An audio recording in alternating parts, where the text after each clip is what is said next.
Bien. Buenas noches. Vamos a dar inicio a nuestra sesión mensual que tenemos de neurología pediátrica en esta área del noreste, ¿verdad? Y hoy tenemos pues el gusto y el honor de tener con nosotros a un invitado, ¿verdad?, que forma parte inclusive de nuestra Sociedad Mexicana de Neurología Pediátrica y que asimismo ella viene de la Ciudad de México, ¿verdad? La doctora Eunice López Correa. Siempre les cambio un número.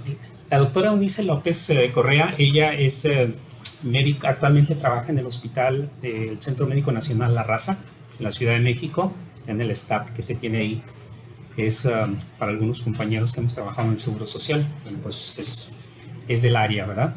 Ella es egresada del Centro Médico Nacional del ISSSTE el 20 de noviembre, es donde hizo sus estudios de neurología pediátrica. Tiene un fellow también ella en el hospital del Texas Scottish Rite, que es de Dallas, ¿verdad? Donde estuvo ella también pues desarrollando áreas también de la neurología pediátrica en ese hospital.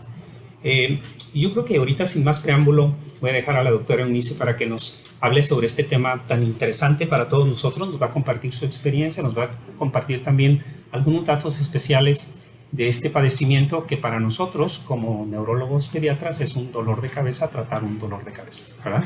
Así que le cedo la palabra a Eunice. Gracias por venir. Buenas noches. Pues hoy vamos a hablar sobre el tratamiento preventivo de migraña en adolescentes.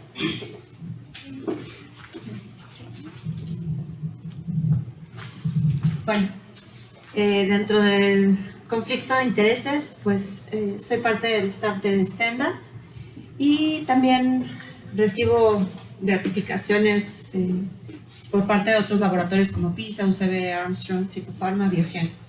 Y bueno, es importante decirles que toda la información y los juicios emitidos son de interés y de contenido científico y no se encuentran influenciados por ningún tipo de interés. Ok, vamos a hablar de cefaleas. Pues bueno, yo creo que es la segunda causa de consulta en la consulta de todos, incluso yo creo de pediatría. Y bueno, la presentación y la etiología van a variar de acuerdo a la escala del desarrollo. Dependiendo la edad del paciente, es el tipo de cefalea que vamos a tener. Y esto también se ve pues favorecido por el reconocimiento y la habilidad de expresión de los niños. Mientras tengan una mejor verbalización de lo que sienten, es más fácil para nosotros hacer el diagnóstico. Y bueno, el objetivo de la plática es refinar nuestra habilidad y de esta manera reducir la discapacidad que pueda provocar la cefalea en niños y adolescentes. Vamos a hablar un poquito de historia, va a ser muy rápido. Me parece muy interesante esta parte porque al final del día todos tenemos pacientes que de repente pues tienen síntomas que no entran, que sí entran. Y es bien padre ver cómo fue la evolución de la descripción de la migraña a través de la historia. Bueno, la primera descripción que tenemos de las cefaleas fue 3000 años antes de Cristo. Fue descrito en un poema sumerio y hablan de una cefalea tipo migraña. El manuscrito médico más antiguo con el que contamos es un papiro de hace 3500 años. Lo encontraron en la tumba de Tebes y fue traducido por George Evers en 1874. Menciona una enfermedad de la mitad de la cabeza. En Mesopotamia también describen una migraña con aura. E Hipócrates, 400 años antes de Cristo, describió también una migraña con aura. Fue con Orateo de Capadocia en el segundo siglo cuando describe por primera vez la migraña, y el término como tal fue introducido aparentemente por Galeno también en el mismo siglo. Pero fue hasta los 1700, en los años 1700, que se le empieza a dar una visión científica a las cefaleas, y estos son los autores que las describen: Tissot, Fothergill y Living. En 1949, Ballquist y Haxel hablan ya del inicio de las cefaleas en pacientes de 1 a 4 años. Ya describen casos de migraña y ellos refieren que hay un predominio de hombres. Saben también que hay una menor duración en los pacientes pediátricos. Hablan de un cambio en la temperatura corporal cuando los pacientes tienen cefalea. Dan una importancia a este elemento psicógeno. También hablan de las alergias alimentarias como desencadenantes. Y bueno, ellos dicen que hay criterios diagnósticos. Hablan de eventos paroxísticos que deben de cumplir con 2 de 4 características, que son el dolor en una parte de la cabeza, tener náusea, tener escotomas y tener un componente familiar. Y bueno, más tarde Tissot, Calmer y Living mencionan las cefaleas en niños en su definición de migraña, y ellos refieren que esta puede iniciar en la infancia. A inicios de los 1900 ya empiezan a decir que las cefaleas en niños se parecen a las de los adultos con variaciones sutiles. Y fue en el 31 con Valiet y Rinkel que reportan que 30% de los pacientes inician antes de los 10 años y dan una importancia a todo el factor alimentario. Lo ponen como una alergia alimentaria y hablan también del vómito cíclico. Willy y Schlesinger hablan de variantes de migraña y los síndromes periódicos de la infancia.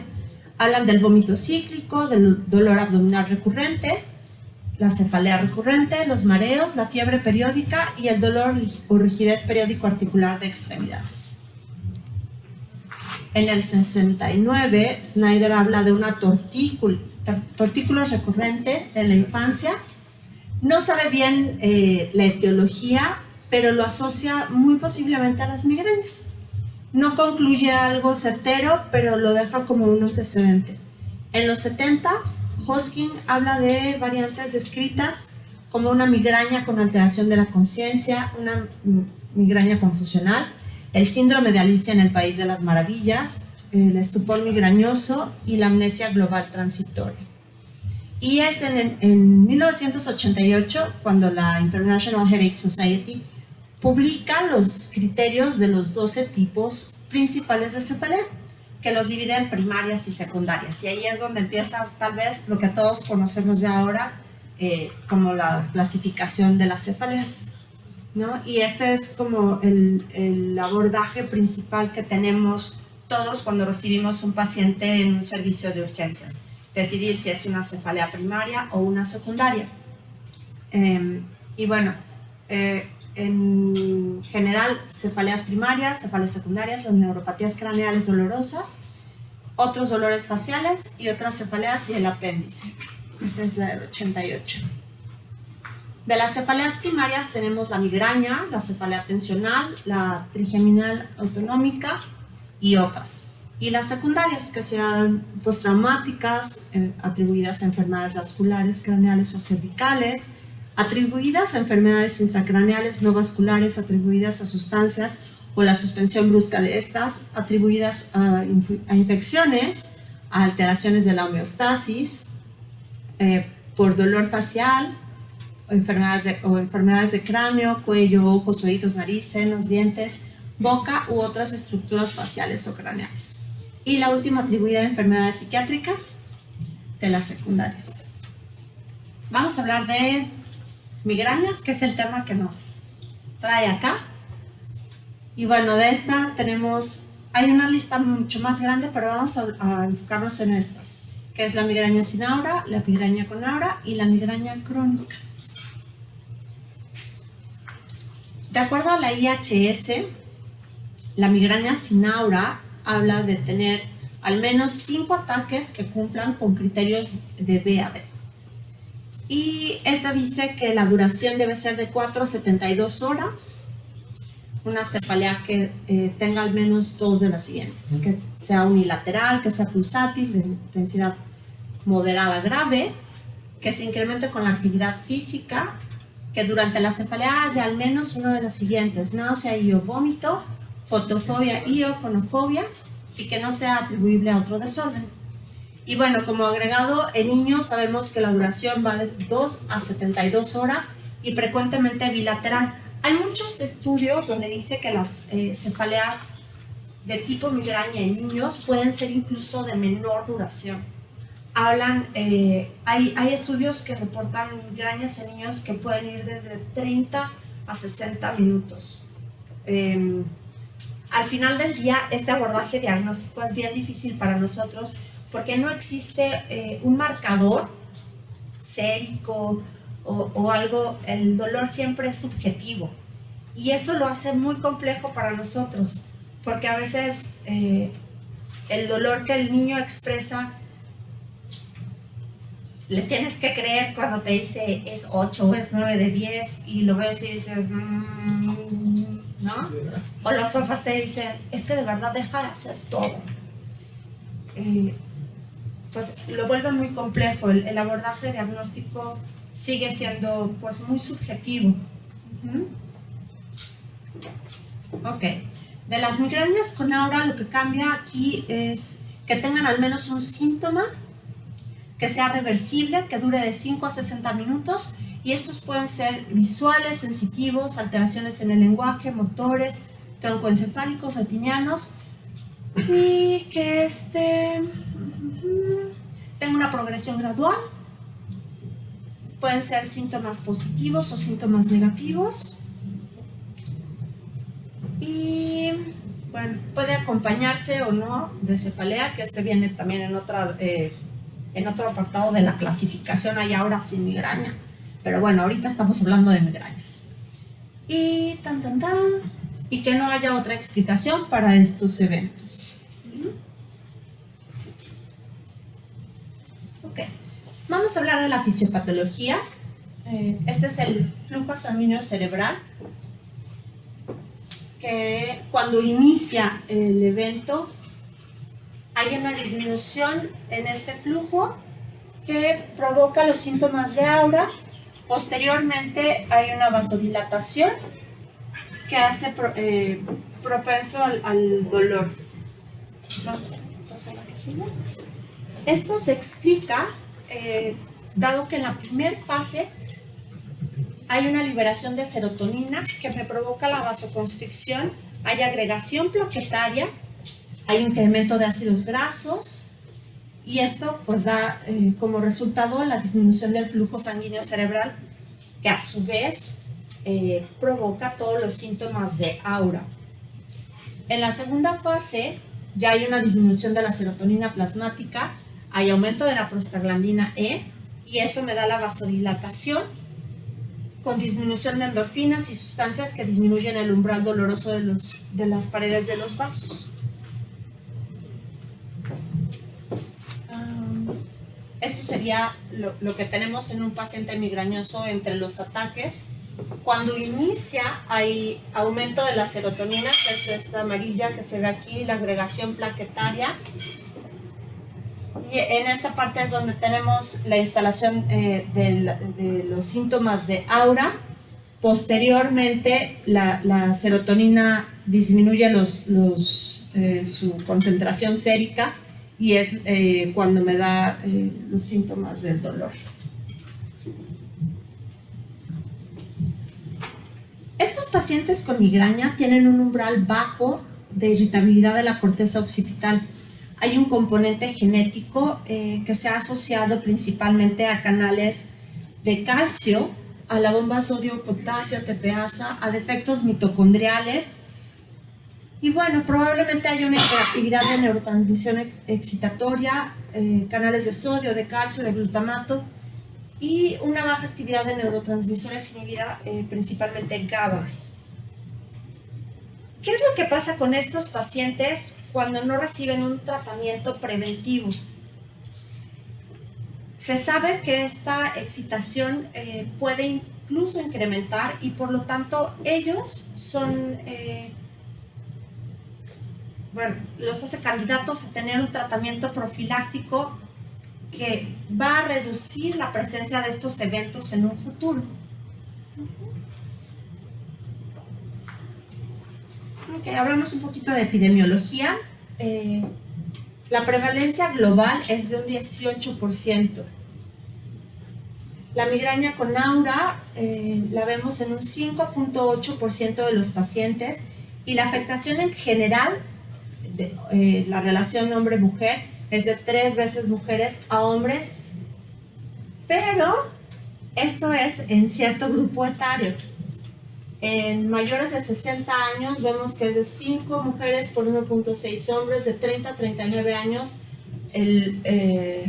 la relación de mujer-hombre pues, es muy, muy importante el aumento que vemos en las mujeres. De 12 a 17 años, 6.4 las mujeres a 4 hombres. Esto se ve favorecido por una cuestión hormonal. Por favor. Y bueno, tiene un importante papel todo lo social, lo genético, factores de riesgo ambientales y lo que les decía, de acuerdo a la edad, la migraña con aura tiene un mayor pico a los 5 años en hombres y tenemos 6.6 pacientes por 1,000 personas, mientras que de los 10 a los 11 años la migraña sin aura es más importante en hombres, teniendo 10 pacientes por 1,000 personas. Cambia cuando hablamos ya de adolescentes y es donde empezamos a ver este pico de mujeres que les decía que se ve asociado al efecto hormonal. Y entonces tenemos un incremento muy importante en las niñas de migraña con aura y de migraña sin aura. Okay. La migraña es la 7ª causa de incapacidad en el mundo.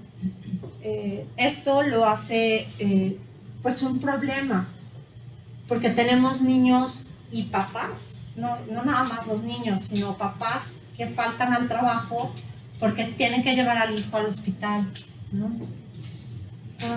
Sabemos que de los subtipos de migraña, la crónica es la más incapacitante y es comparable con un día de incapacidad o de discapacidad de niños con artritis o cáncer.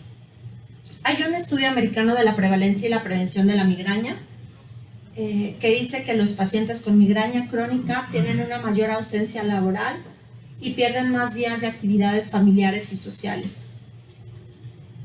Esta parte dice que hay una mayor incidencia en grupos de nivel socioeconómico alto.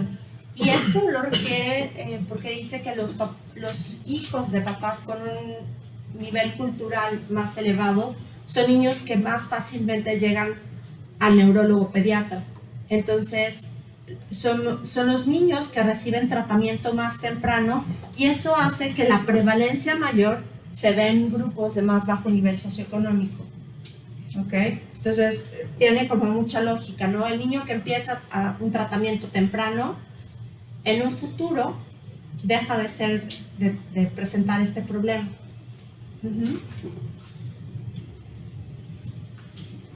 Okay. El impacto es no solamente en lo económico, sino en lo social y en lo psicosocial.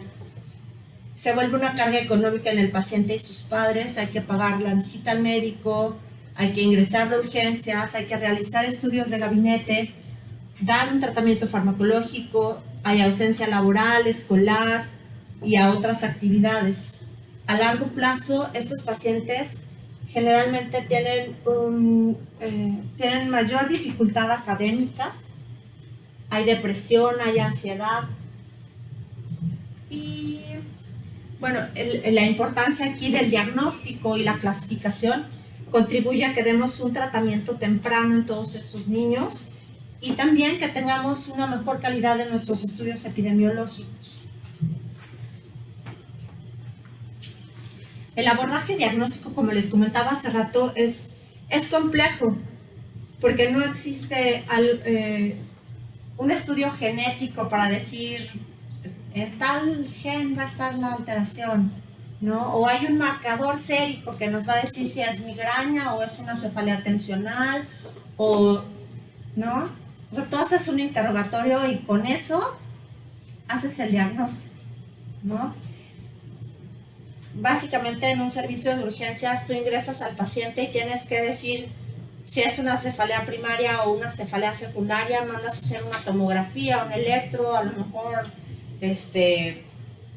no sé, si hubiera algo gastrointestinal, estos niños con luxación mandibular, ¿no? Que pueden darnos la sinusitis, ¿no? Que pueden darnos ahí datos que a veces no son tan claros, ¿no? Que pudieran a veces semejar una migraña. Entonces, ¿qué es lo que hacemos con un paciente en urgencias? Hacer una historia clínica, tu exploración física y neurológica y hacer diagnósticos diferenciales, ¿no? Y a veces, pues no llegas a un diagnóstico, pues muy claro. Uh-huh.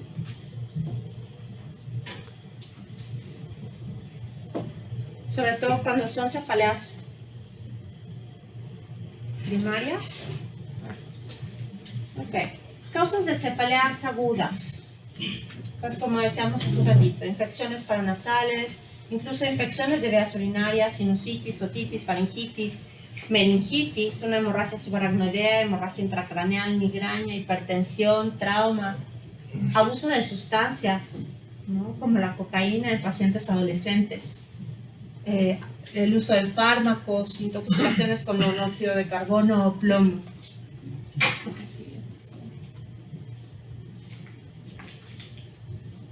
Causas de cefalea crónica progresiva, pues bueno, hidrocefalias, tumores, hematomas, meningitis, abscesos, procesos infecciosos, pseudotumor cerebri, aneurismas, malformaciones, hipertensión, el uso de fármacos como anticonceptivos orales, que a veces las adolescentes llegan a un servicio de urgencias con una cefalea y jamás dicen que están tomando anticonceptivos orales, ¿no? Entonces, a veces el diagnóstico de verdad es complicado con los adolescentes, ¿no? A veces incluso tienes pacientes que fingen el dolor para evitar ir al examen, ¿no? Es de verdad complicado a veces hacer el diagnóstico en estos chicos. El uso de estimulantes, las intoxicaciones.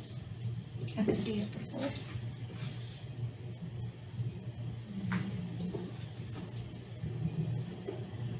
Cefaleas agudas recurrentes pueden ocasionarse por migraña, otras variantes de migraña, cefaleas tensionales, cefaleas en racimos, neuralgias, hipertensión y el uso de fármacos. Ok, el abordaje para el tratamiento de la migraña, tratamientos no farmacológicos, que es con lo que iniciamos todos, hacer cambios en el estilo de vida, y el tratamiento de síntomas asociados.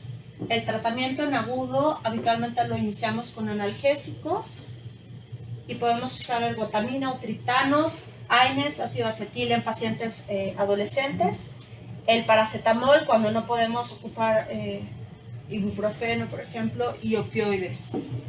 Y dentro de los tratamientos preventivos tenemos los antidepresivos tricíclicos, los beta-bloqueadores, los antiepilépticos. Incluso hay quien usa riboflavina, está indicado, y la coenzima Q10 de algunos protocolos que revisé. De los AINES que tienen una evidencia científica de importancia es el ibuprofeno, con una dosis de 7.5 a 10 miligramos por kilo, tiene una evidencia clase 1, un nivel A en tratamiento de migraña aguda en niños. El acetaminofén a una dosis de 15 tiene una evidencia clase B, nivel B, y lo podemos considerar en los pacientes que el uso de AINES puede no ser recomendable. Estos son los AINES o analgésicos que tenemos: ibuprofeno, el naproxeno sódico, paracetamol, metamizol y ketorolaco.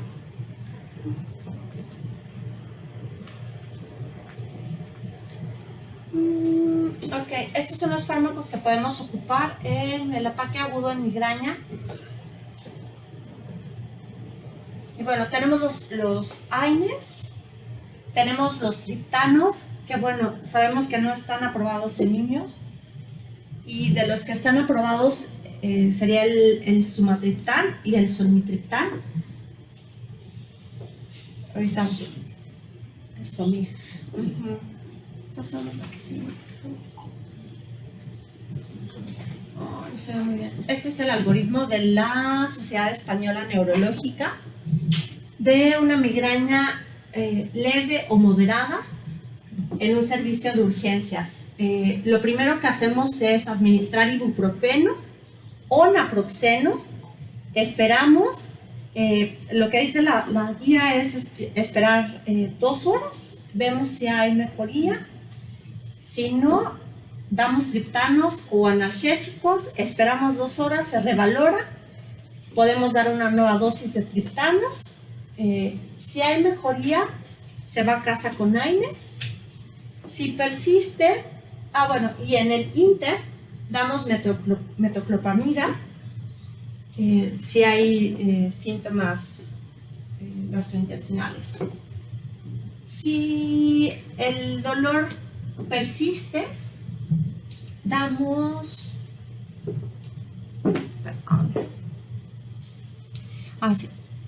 hidratación más analgésicos. Aquí en el paciente que persiste con dolor, el analgésico que se recomienda es dar metamizol. Y bueno, de aquí se individualiza.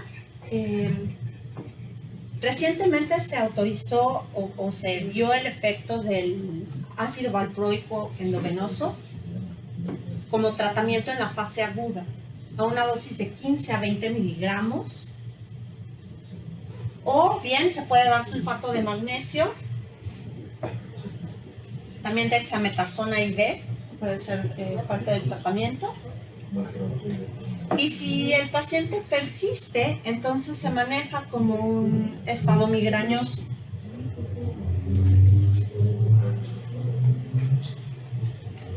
En una crisis migrañosa grave, igual, hidratación endovenosa, usamos triptanos, analgésicos, que el elegido sería metamizol por la incapacidad para la vía oral, se revalora. Si mejora, a casa con AINES. Si no mejora, nueva dosis de triptanos. Y bueno, es más o menos el mismo algoritmo, con ácido valproico o sulfato de magnesio o dexametasona. ¿Okay? ¿Cuáles son las metas del tratamiento? Pues estas, a largo plazo, disminuir la frecuencia de los eventos, de su severidad y la duración de los ataques de migraña. Sabemos que el uso temprano del tratamiento preventivo va a ayudar a retrasar o prevenir el empeoramiento de migraña en estos pacientes. Se pretende mejorar la respuesta cuando el paciente tenga un evento al tratamiento agudo. Mejorar función y disminuir la discapacidad de los pacientes. ¿A quién le vamos a dar un tratamiento profiláctico o preventivo? Aquellos pacientes que tengan 3 o 4 eventos por mes, que sean severos, que sean largos y que estos los incapaciten para realizar sus actividades.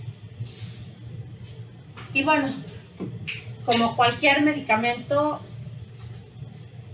al iniciarlo hay que irlo escalando de forma paulatina para evitar efectos secundarios. De hecho, en algunas guías refieren que el incremento debe hacerse hasta en 12 semanas para llevarlo a la dosis óptima. Y bueno, algo que es bien difícil con los pacientes adolescentes es que el paciente tome el medicamento de forma regular, que lo haga por lo menos 2 meses. Porque hasta ese momento, hasta que han pasado 2 meses, podemos decir si el tratamiento es exitoso o es un fracaso. Se considera que el tratamiento ha sido exitoso cuando reduce al menos 50% de los eventos en los primeros 3 meses.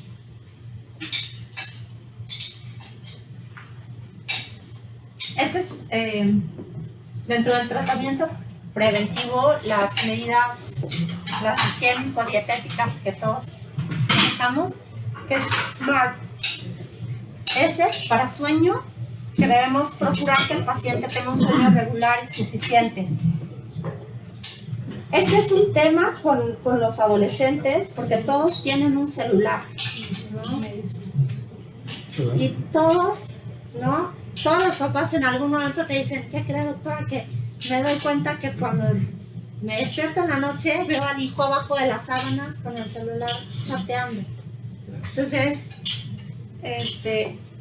hay unos contratos como de electronic devices para que los padres los llenen con los hijos. Sugiéranlo, ¿no? El celular habitualmente tiene que dormir en la recámara del papá. El celular se apaga para que el papá tampoco vea quién le manda cosas, ¿no? Pero se hace un contrato y esa parte, digo, la relación con el paciente pues tiene que ser cordial, ¿no? Y tienes que llegar a un acuerdo con ellos. Y bueno, esta parte del contrato de los celulares y los videojuegos se tiene que hacer en conjunto y es una medida que va a ayudar también a reducir los eventos.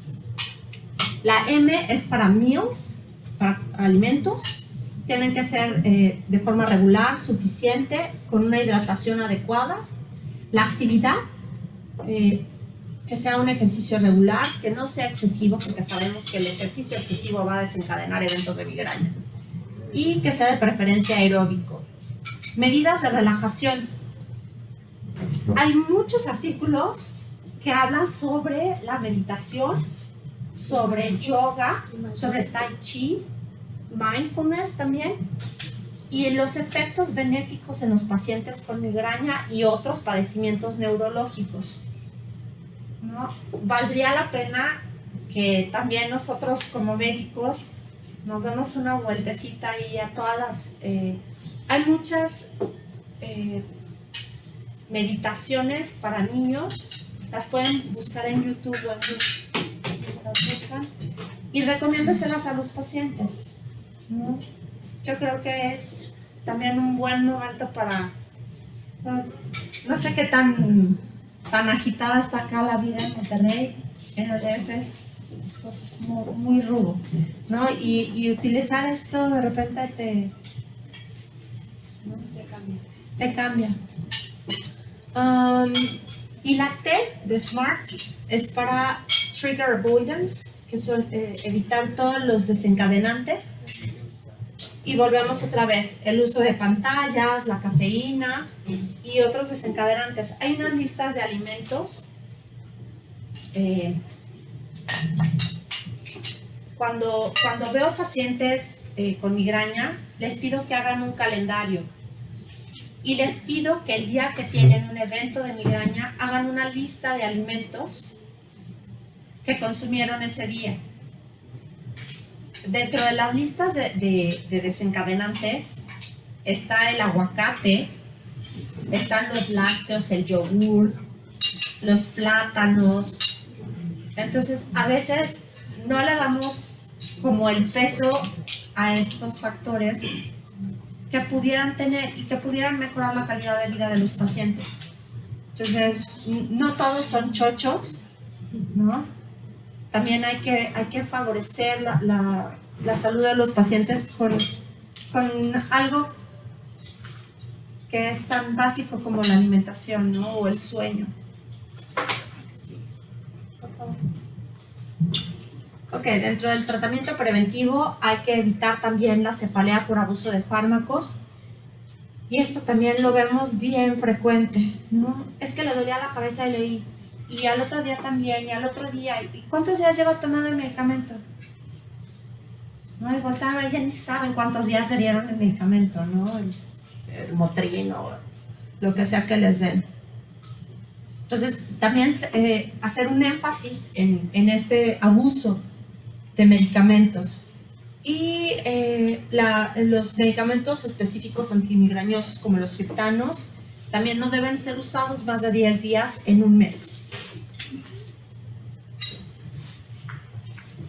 Ok, dentro de los antiepilépticos que están autorizados para el tratamiento profiláctico están el topiramato y el valproato de sodio.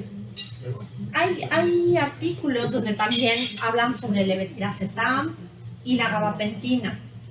Incluso hay algunos que hablan sobre la carbamazepina, que lo que yo he visto en mis pacientes es que el paciente que usa carbamazepina generalmente o tiene más eventos de cefalea, ¿no? Jamás mejora, pero bueno, está en algunos artículos. Ok, entonces vamos a hablar de antiepilépticos. Por favor, le pasamos. El valproato de magnesio, que les decía que recientemente se había introducido como un tratamiento abortivo. En realidad, pues bueno, del todo no se sabe, aunque bueno, sabemos que hay receptores de sodio que están involucrados y se va a ocupar administrando un bolo de 15 a 20 miligramos por kilo de forma endovenosa en 5 minutos. Y 4 horas después vamos a iniciar la administración vía oral, igual, de 15 a 20 miligramos por kilo por día. Y bueno, el topiramato.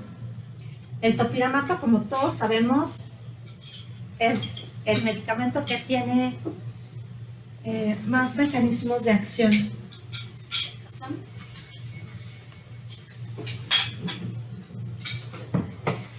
Inhibe la descarga nociceptiva, la vasodilatación, tiene una acción talámica y cortical, actúa en las vías ascendentes y en las terminaciones trigeminovasculares.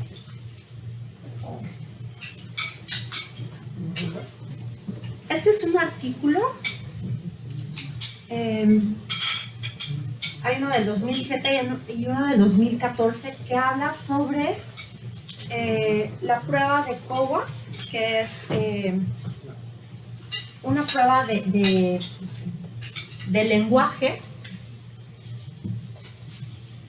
que se ocupa para ver justo esta parte de los efectos secundarios del topiramato, ¿no? Yo creo que todos como neurólogos pediatras lo que más nos asusta es cuando el papá llega y te dice, es que le doy el medicamento y parece que está en cámara lenta el niño, ¿no?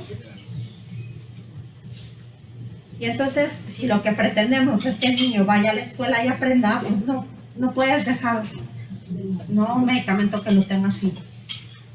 Y lo que sabemos es que esta forma de administración del topiramato de liberación prolongada mejora la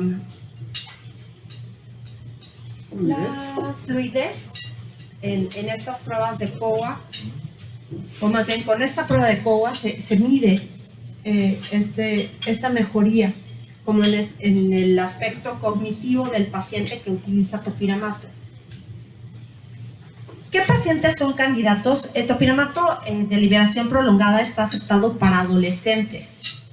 Como vimos hace ratito, el paciente adolescente es mujer, ¿no? Entonces, si tú le metes valproato de magnesio, te regresa en un mes, ¿no? Y el adolescente pues no se lo quiere tomar porque ya subió de peso, ¿no? Y además, pues sabemos que el valproato de magnesio también te provoca, tiene efectos teratogénicos, entonces procuramos no utilizarlo en pacientes en edad fértil.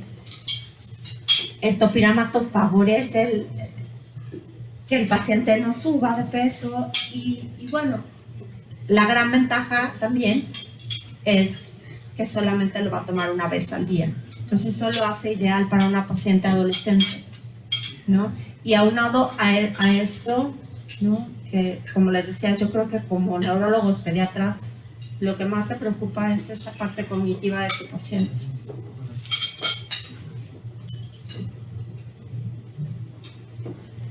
Ok. Sabemos que el uso de medicamentos con liberación prolongada va a tener una mejor concentración sérica, va a evitar que haya picos y eso también mejora toda la presencia de efectos secundarios, especialmente los cognitivos.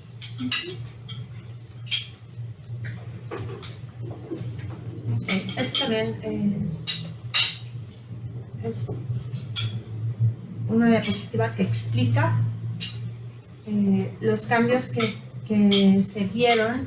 Es del mismo artículo, con topiramato de liberación prolongada en comparación con el topiramato que se administra 2 veces al día.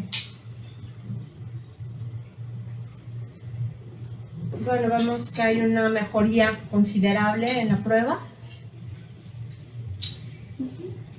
en diferentes dosificaciones de 50, de 100 y de 200 miligramos.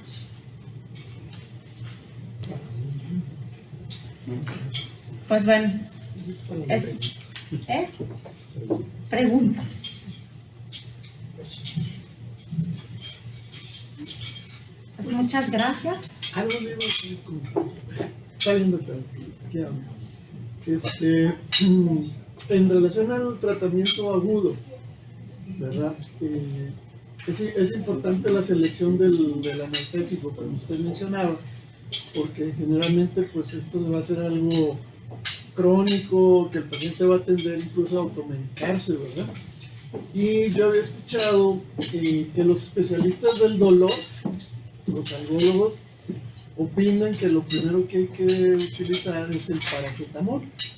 Ellos dicen que en los casos de dolor crónico o dolor progresivo, el uso del paracetamol inicial va a resultar en un ahorrador de medicamentos, por ejemplo los opioides, y no tendríamos que usar después medicamentos de ese tipo, ¿no?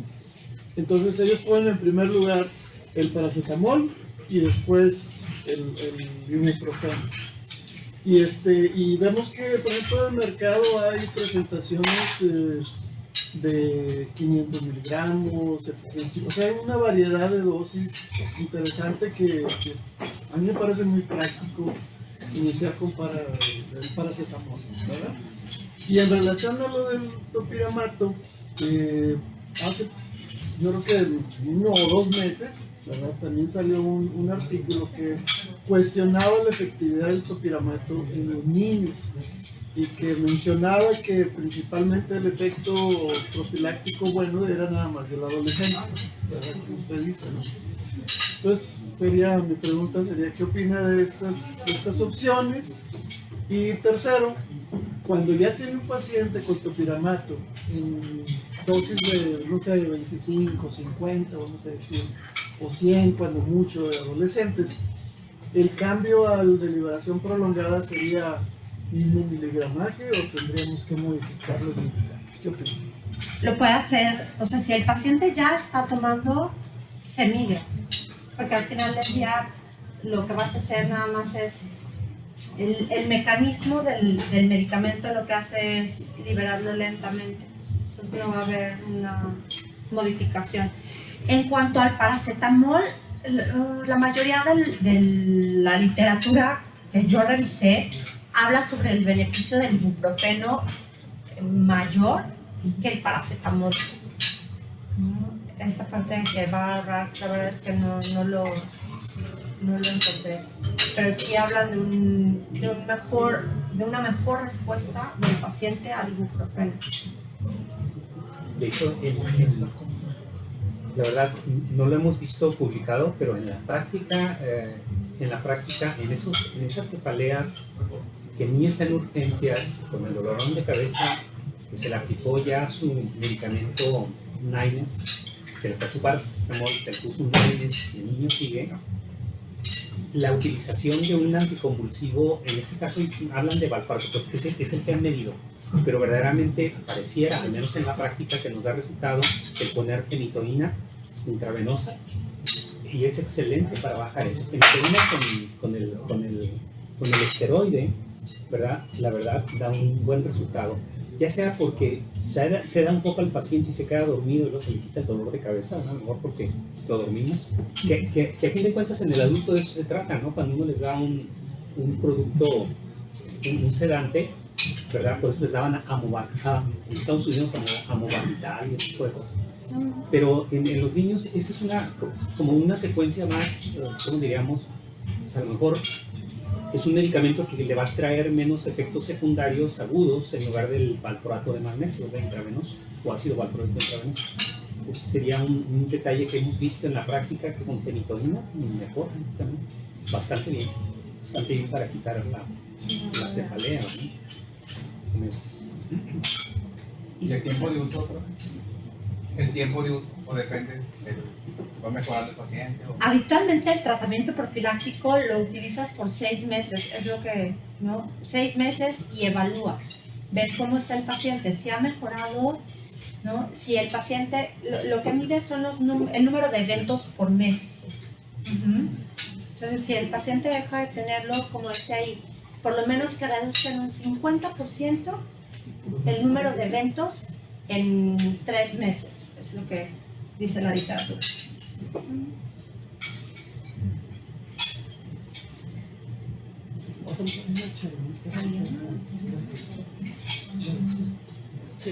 Bueno, pues disfruten la cena. Necesitamos que en unos minutos más. Sí, un ratito, tenemos una encuesta donde vamos a calificar la plática, pero terminen de cenar a gusto. Okay. Y ahorita si buscan la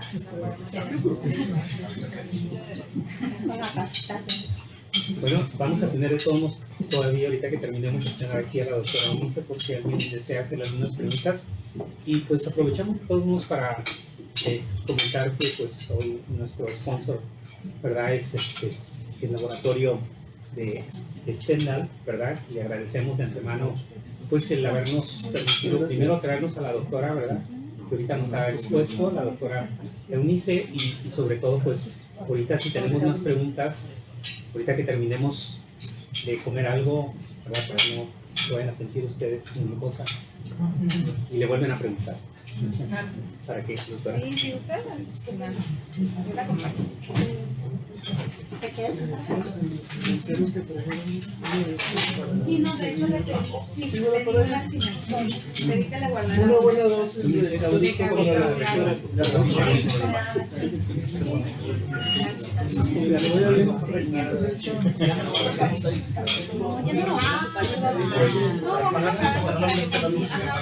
sí, igual y yo me siento ahí al lado de usted. Sí, pedí una charola para sí, claro.